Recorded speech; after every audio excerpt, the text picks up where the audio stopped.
Hey guys, it's another Undead Unluck chapter review.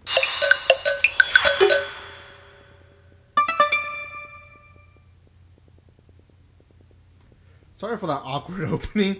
I keep wanting to say episode tonight. I don't know why. If you watch my previous video, you probably have seen me said episode a few times tonight. I mean chapter. These are mangas. Anyways, guys, welcome back to my channel. It's me, Irvin, with another chapter review on Undead Unluck. This is a series that's airing in Shonen Jump.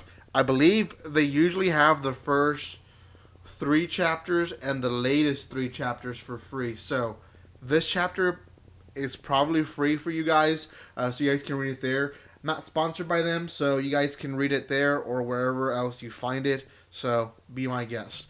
Undead Unluck is one that I've been reviewing for a while now, so you guys can see the first three chapter reviews in my channel, so make sure you go check those out if you haven't seen this one yet.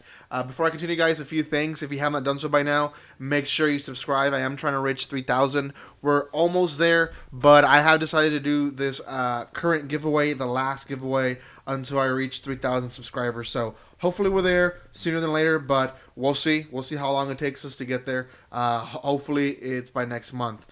Guys, thank you so much for watching this video, but if you really do enjoy these chapter reviews, make sure you like, comment, and share this video so I know that these videos are something that you guys want. Also, let me know in the comment section if you're reading this series and what you think about it. Lastly, there is a spoiler alert about the fourth chapter, because I will talk about it in some detail, so you guys have been warned. So the chapter really starts with Andy and Fuoko. They're escaping, or they're in the jot. Sorry, they're not really escaping. They're going to Russia to go off and kill this other member of the Round Table. Now, during this time, Andy is talking to Fuoko and telling her that there is three people that he knows that might actually be there. Now, these three people are people that he met when he was captured. One, she is a person who's able to make barriers and enclosured barriers. So when he was captured by this lady. They were able to decapitate him, and then she enclosed his head in this barrier where he couldn't actually break it. He also talks about other two guys that were there, and one was one that tortured him, and another one was there, which is I guess he met it somewhere. Anyways, he also is talking to Fuoko and trying to explain to her that she is able to use her power, even though she doesn't know how to control it yet. She's able to use it and make different variables, depending how it is, in her advantage. And he, throughout the entire chapter, kind of puts that into a test, and essentially they're coming after him. There's one girl, I'm going to guess she is part of the Round Table. She's going after them too. Now, she does say that she is in love with Andy. I don't know who this girl is, but apparently she's in love with Andy. And she's up in a satellite. At least it looked like she was up in a satellite up in space. And he's like, "You're the same as always, Andy. I love you." But she's up there where he can't really see or hear her. All he sees are two jets that are going after them.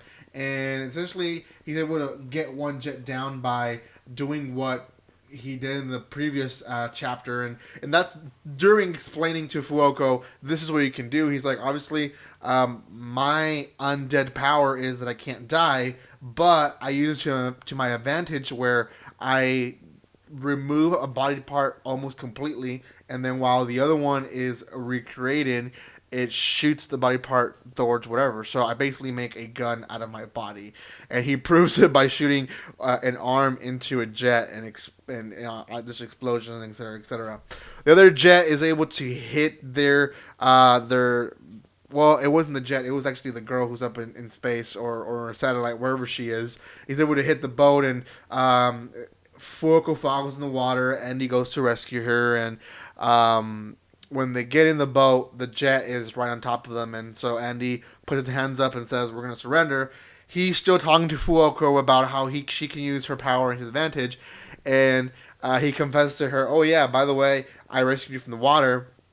And she's like, "Wait, why are my clothes not where they're supposed to be?" He's like, "Oh yeah, I was grabbing you, and you weren't, I was pumping your chest, but you weren't responding, so I had to do mouth to mouth." And she freaks out, and that's when this underwater volcano explodes, and they're able to land on the jet, and he kills the guy that's on the jet. They basically take over the jet, and now they're going to Russia in a jet.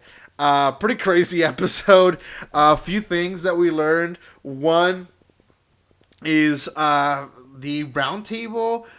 A lot of them actually know who Andy is. Andy is not a stranger to them. And we now know that Andy knows at least three of them in some level, and if the girl is one of those three of them, I think it is. I guess it's the girl. Wow, that wouldn't make sense because she was up in a satellite. It doesn't make sense that she would be the barrier. So it seems like maybe he knows most of the round table members. So Andy is not as unpopular as we thought he was. He looked like he was very undercover. I mean, he had satellite places where it just crashed and all this and that. And now it looks like the reason has all this stuff is because he's being chased for a while. So he probably knows all these roundtable members, and I wouldn't be surprised if he's killed one or two before already. So we'll see. The other thing to it is that he is trying to teach Fuoko to use her power to the extent. Obviously, she can't control what's going to happen, what type of bad luck it is, but Andy is finding out that a lot of the things that the unluck that happens are, for the most part, natural disasters. He mentions the lightning that he got hit when he cut her hair. He mentions the meteoroid that hit the building when he groped her. He mentions this underground volcano when he gave her mouth to mouth. So all these things, he's noticing that it's not particularly maybe getting hit by a car or stuff like that, but there is some phenomena that he can control, and he needs to measure to what extreme. How much do I touch her where her power can be used in a certain way. So I guess that we'll find out eventually. We'll see what happens in the next chapter. Hopefully they arrive to Russia in the next chapter. But oh well, we'll see. Thank you guys so much for watching this video. It's not as long as the other ones, but it's okay.